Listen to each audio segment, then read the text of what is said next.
কয়েকজন সাধারণ মানুষ তাদের সাথে হওয়া অন্যায়ের প্রতিশোধ নিতে নিউ ইয়র্ক শহরের ব্যস্ততম একটা হাই সিকিউরিটি টাওয়ার থেকে $৪৫ মিলিয়ন ডাকাতি করে ফেলে। কিন্তু অবাক করা বিষয় হলো তারা কেউই প্রফেশনাল চোর নয়, সবাই একদম সাধারণ মানুষ। কিন্তু তারা সাধারণ মানুষ হয়েও কি এমন রহস্যজনক মাস্টার প্ল্যান বানিয়ে তারা এত হাই সিকিউরিটির একটা টাওয়ার থেকে তাদের চুরিটি সফল করলো, সেই মাস্টার প্ল্যানগুলোই জানবো আজকের মুভিতে। তো চলুন মূল গল্পে প্রবেশ করি। মুভির শুরুতে আমরা রাতের ঝলমলে আলোয় নিউ ইয়র্ক শহর দেখতে পাই। এই শহরের ব্যস্ততম টাওয়ারের অ্যাসিস্ট্যান্ট ম্যানেজার হলো জোস, যে এই সিনেমার প্রধান চরিত্র। এই টাওয়ারে একটা পেইন্ট হাউস আছে, সেখানে আর্থার নামের একজন 60 বয়সের কোটিপতি বাস করে। আর্থারের সাথে জোসের সম্পর্ক খুবই ভালো। এই সম্পর্কের খাতিরেই জোস টাওয়ারে কাজ করা সকল কর্মীর পেনশনের টাকা আর্থারের হাতে তুলে দেয়, যেন আর্থার তা কোথাও ইনভেস্ট করে প্রফিট করতে পারে। কথা ছিল আর্থার এই টাকা কয়েক বছরের মধ্যে ডাবল করে জোসকে ফিরিয়ে দেবে। পরের সিনে আমরা এনরিককে দেখতে পাই, আর তাকে এই টাওয়ারে লিফটের অপারেটর হিসেবে কাজে রাখা হয়েছে। যদিও জোস তাকে কাজে রাখতে চাইছিল না, কিন্তু জোসের বস মিস্টার সিমন, যে এই টাওয়ারের জেনারেল ম্যানেজার, আর সে আগেই এনরিকের চাকরি কনফার্ম করে ফেলেছে। তাই না চাইলেও বাধ্য হয়ে জোসের এনরিককে মেনে নিতে হয়। জোস এনরিককে তার কাজ বুঝিয়ে দিয়ে কিছু এক্সট্রা পরামর্শও দেয়, যেমন এই টাওয়ারটা নিউ ইয়র্ক শহরের সবচেয়ে বিলাসবহুল এবং দামি টাওয়ারগুলোর একটি। এখানে সবসময় চোখ কান খোলা রেখে সাবধানতার সাথে কাজ করতে হবে। এনরিক সহজেই নিজের কাজ বুঝে নেয়। এরপর জোস টাওয়ারের একটি অ্যাপার্টমেন্টে যায়, যেখানে চেস নামের একজন লোক থাকে। চেস অনেকদিন ধরে এই অ্যাপার্টমেন্টে আছে, কিন্তু কয়েক মাস ধরে সে অ্যাপার্টমেন্টের ভাড়া দিচ্ছে না। চেস আগে অনেক বড়লোক ছিল, কিন্তু ব্যবসায় লস খাওয়ার কারণে সে এখন পুরোপুরি শূন্য। চেস ভাড়া পরিশোধের জন্য জোসের কাছে আরও কিছুদিন সময় চায়। জোস চেসের পরিস্থিতি বুঝতে পারে, তাই সেও রাজি হয়ে যায়। সিন শিফট হলে জোসকে টাওয়ারের নিচে দেখা যায়। সে দেখতে পায় টাওয়ারের সামনে একটি কালো রঙের গাড়ি দাঁড়িয়ে আছে। গাড়ি থেকে বেশ কয়েকজন লোক সুটবুট পরে বেরিয়ে আসে, যাদের হাতে পিস্তল ছিল। জোসের মনে হয় যে নিশ্চয়ই কোনো ঝামেলা হতে চলেছে। সে দ্রুত টাওয়ারে ঢুকে অ্যালার্ম বাজিয়ে দেয় আর ওয়াকি টকিতে সিগন্যাল দিয়ে দেয় যেন সবাই চোখ কান খোলা রেখে সাবধান থাকে। সে কন্ট্রোল রুমে এসে সিসিটিভি ক্যামেরায় দেখতে পায় টাওয়ারের পেছনে গেটে একটি ভ্যান দাঁড়িয়ে আছে। টাওয়ারের পেইন্ট হাউসে থাকা আর্থার গেট দিয়ে বের হতেই তাকে জোর করে গাড়িতে তুলে নিয়ে যায়। জোস পেছনের গেটের দিকে দৌড়াতে শুরু করে, কিন্তু তাতে খুব একটা লাভ হয় না। গাড়িটি ততক্ষণে আর্থারকে নিয়ে টাওয়ারের গেট থেকে বেরিয়ে গেছে। জোস গাড়ির পেছন পেছন দৌড়াতে থাকে। যেহেতু জোস টাওয়ারের ম্যানেজার ছিল, সেহেতু আর্থারের সেফটিও তার কাছে ডিউটি। সে ততক্ষণ পর্যন্ত গাড়িটার পেছনে দৌড়ায় যতক্ষণ গাড়িটি তার নির্দিষ্ট গন্তব্যে না গিয়ে পৌঁছায়। জোস গাড়ি পর্যন্ত পৌঁছানোর আগেই এফবিআই এজেন্ট ক্লের তাকে আটকে ফেলে। ক্লেরের ধাক্কায় জোস মাটিতে লুটিয়ে পড়ে, আর একই সময় আর্থারকে তুলে আনা সেই ভ্যান গাড়িটিও অ্যাক্সিডেন্ট করে রাস্তায় উল্টে যায়। আর্থারকে গাড়ি থেকে বের করে আনা হয়। জোস এজেন্টদের কাছে জানতে চায় কেন আর্থারের মতো সহজ সরল ভালো মানুষকে তুলে আনা হয়েছে। এই পর্যায়ে ক্লের তাকে যা বলে তা শুনে জোস রীতিমতো হতভম্ব হয়ে যায়। আর্থার আসলে অতটাও ভালো মানুষ নয় যতটা জোস ভাবে। সে $20 মিলিয়ন মতো বিশাল অঙ্কের টাকা লুট করেছে, যার কোনো হিসাব সে দেখায়নি। ওই টাকা দিয়ে আর্থার দেশ ত্যাগ করার ধান্দায় ছিল। ক্লেরের কথায় আরও জানা যায়, আর্থার সেই $20 মিলিয়ন হিসাব বুঝিয়ে না দেওয়া পর্যন্ত তাকে এফবিআই এর হাতে হেফাজতে থাকতে হবে। আর্থারের বিষয়ে এত কিছু জেনে জোসের যেন পায়ের নিচের মাটি কেঁপে ওঠে। সে আর্থারকে অনেক বিশ্বাস করেছিল। সেই বিশ্বাসের জেরেই সে টাওয়ারের সব কর্মীদের পেনশনের টাকা আর্থারের হাতে তুলে দিয়েছিল একটু লাভের আশায়। জোস টাওয়ারে ফিরে এসে সবার আগে আর্থারের পেইন্ট হাউসের সুইমিং পুল বন্ধ করে। এরপর পুরো পেইন্ট হাউস লক করে রেখে দেয়। এরপর সে টাওয়ারের সব এমপ্লয়কে আর্থারের ব্যাপারে বিস্তারিত জানায়। যদিও সবাই আগেই নিউজে আর্থারের গ্রেপ্তার হওয়ার বিষয়টা জানতে পেরেছিল। সকল এমপ্লয়ি তাদের পেনশনের টাকা কোথায় সেটি জোসের কাছে জানতে চায়। জোস তো টাকা আর্থারকে দিয়েছিল। সে সত্যি কথাগুলোই সবাইকে বলে দেয় যে আর্থার তাকে কিভাবে বোকা বানিয়েছে।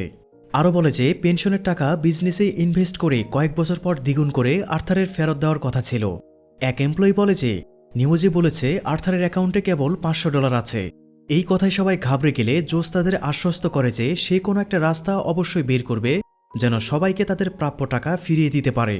কিছুদিন পর আর্থার জামিন পেয়ে যায়, তবে তাকে হাউস অ্যারেস্ট করে রাখা হবে যতদিন পর্যন্ত কেস সলভ না হয়।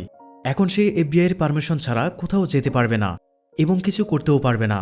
এফবিআই আর্থারের পেইন্ট হাউস সার্চ করতে এসে অবাক হয়ে যায়, কেননা এত সুন্দর বিলাসবহুল পেইন্ট হাউস তারা আগে কখনো দেখেনি। পেইন্ট হাউসে আর্থারের একটি লাল রঙের ফেরারি গাড়িও আছে।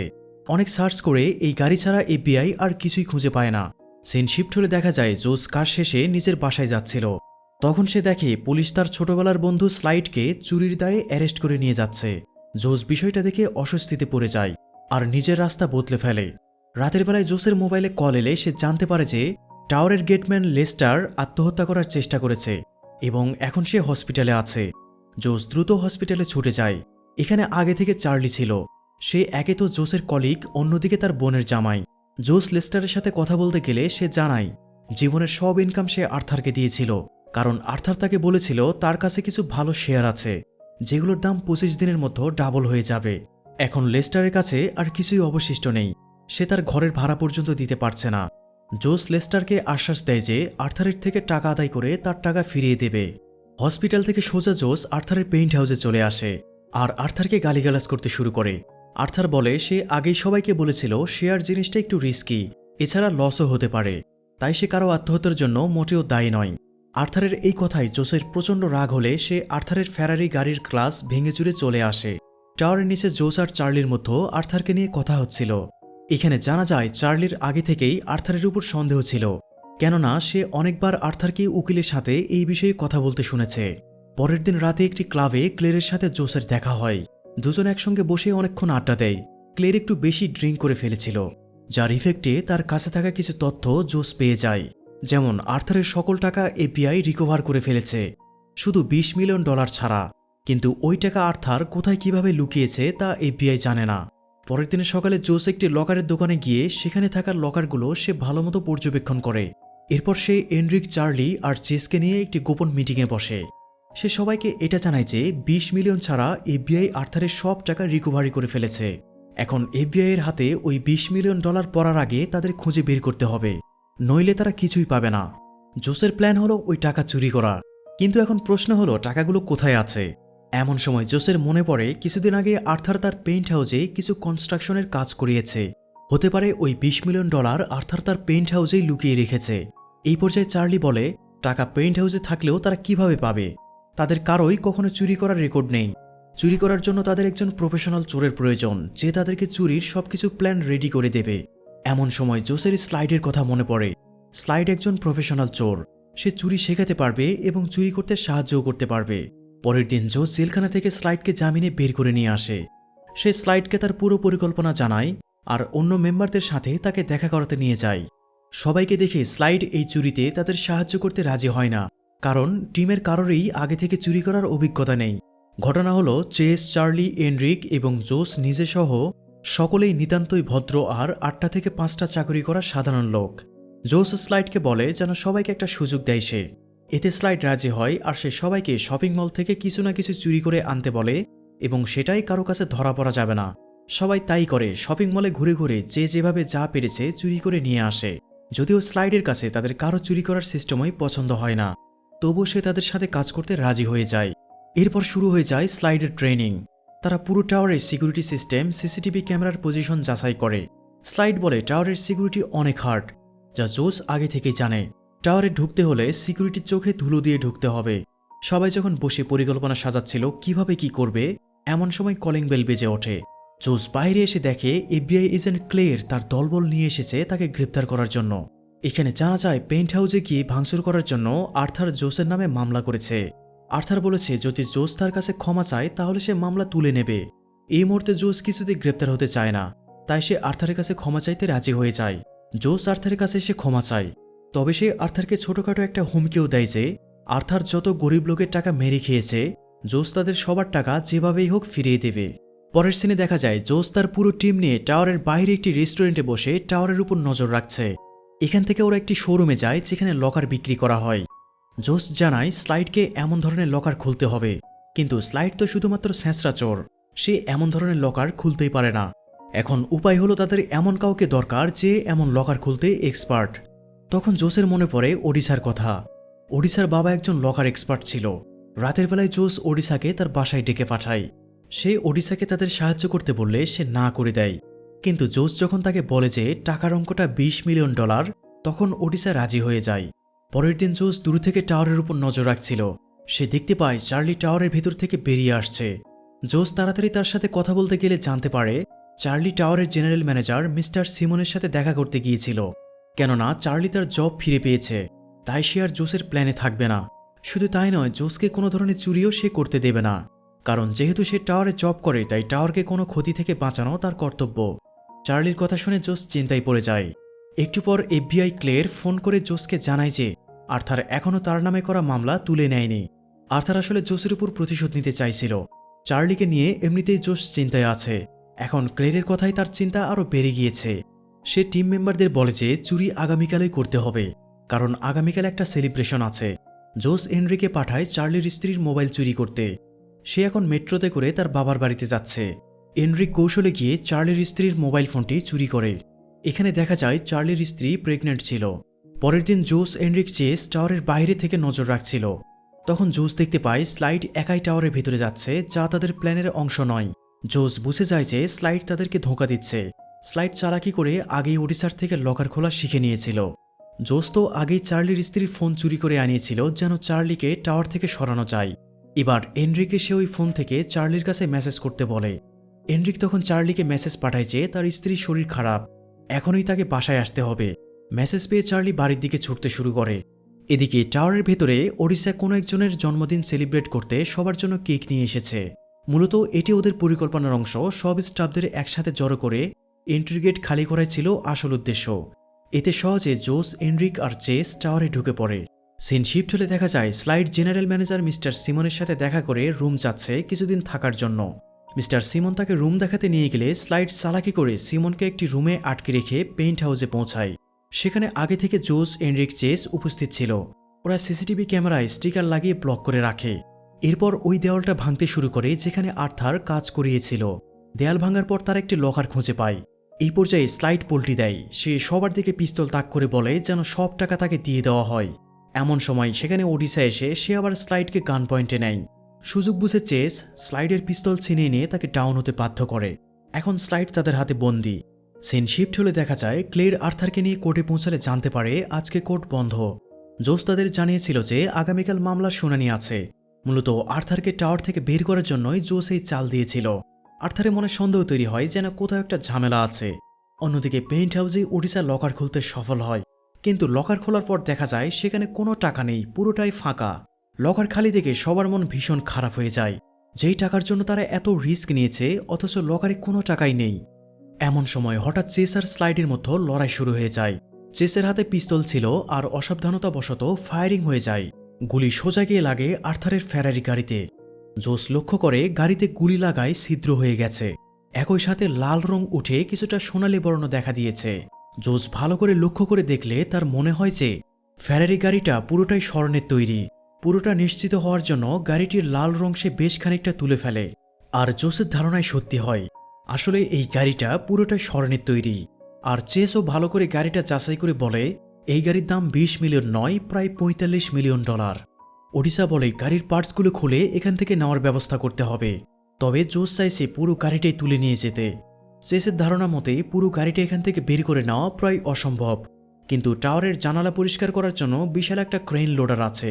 ওই ক্রেনের সাহায্যে গাড়িটা এখান থেকে বের করে নেওয়া সম্ভব। টাওয়ারের ছাদ থেকে ওরা ক্রেন মেশিন পেইন্ট হাউসের জানালা বরাবর নিয়ে আসে। এরপর জানালার কাঁচগুলো খুলে ফেলে ক্রেনের তারের সাথে গাড়ি বেঁধে দিয়ে ঠেলে জানালা দিয়ে বাইরে বের করে ঝুলিয়ে দেয়। টাওয়ারে যেহেতু চেসের ফ্ল্যাটও আছে, তাই আপাতত গাড়ি তার ফ্ল্যাটে নিয়ে রাখা হবে।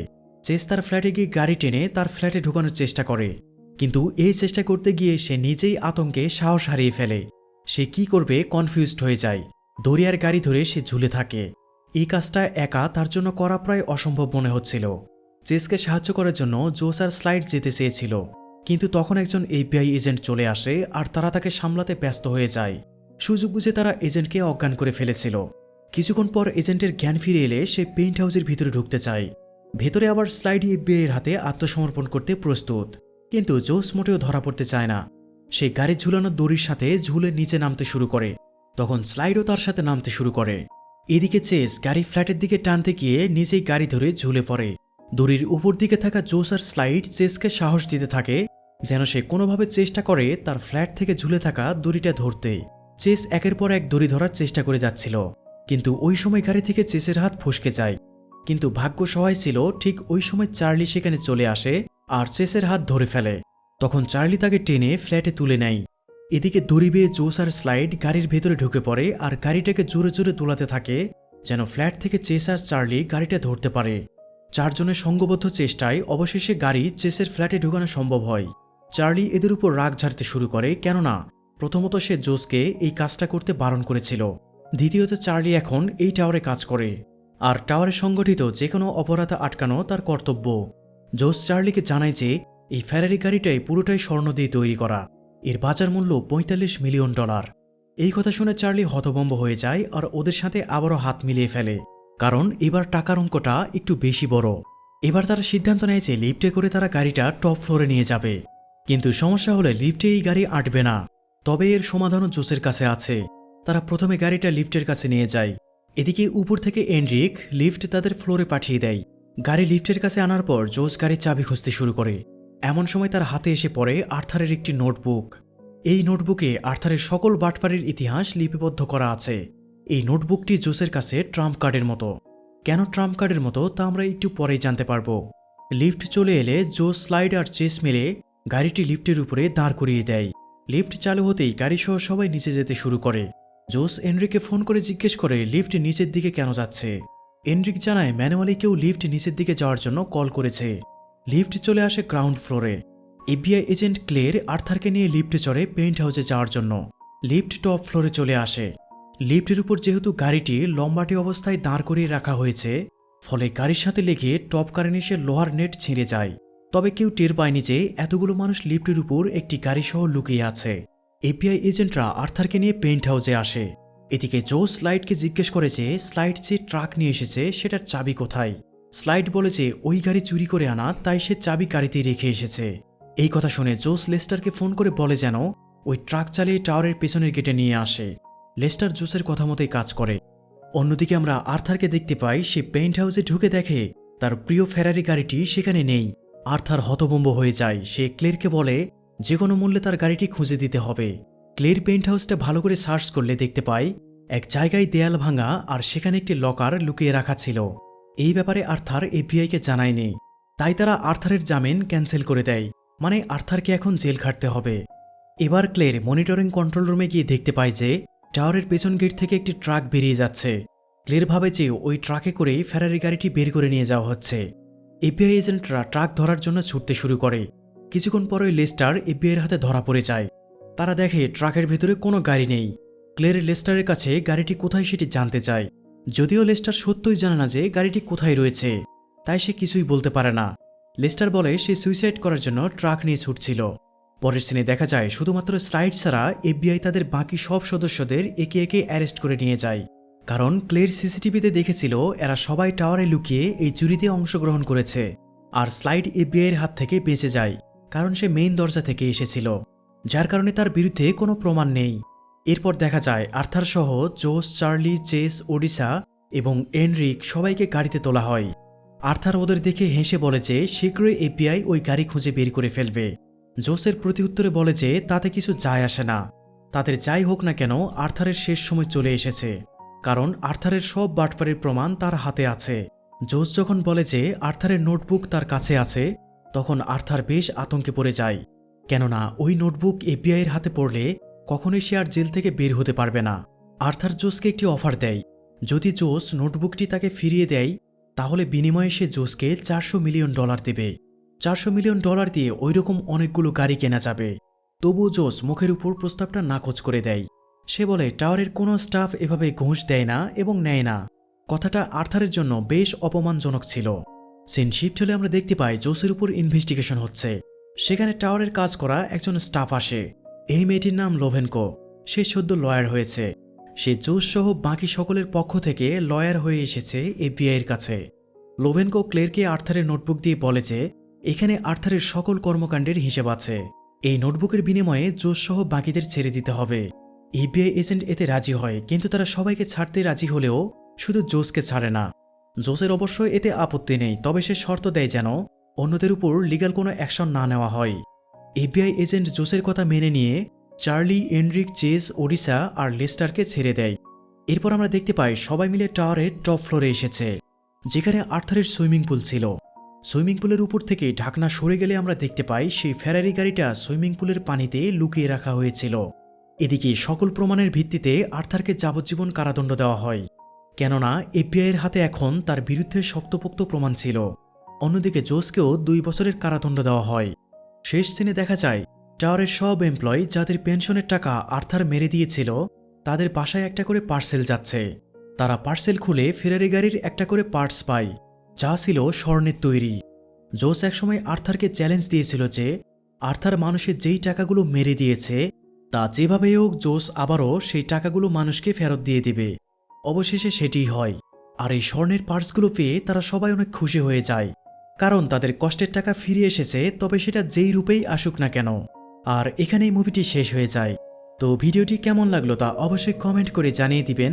সেই সাথে চ্যানেলটি সাবস্ক্রাইব করে আমার পাশে থাকার অনুরোধ রইল। সবাই ভালো থাকুন, সুস্থ থাকুন, কথা হবে পরবর্তী ভিডিওতে।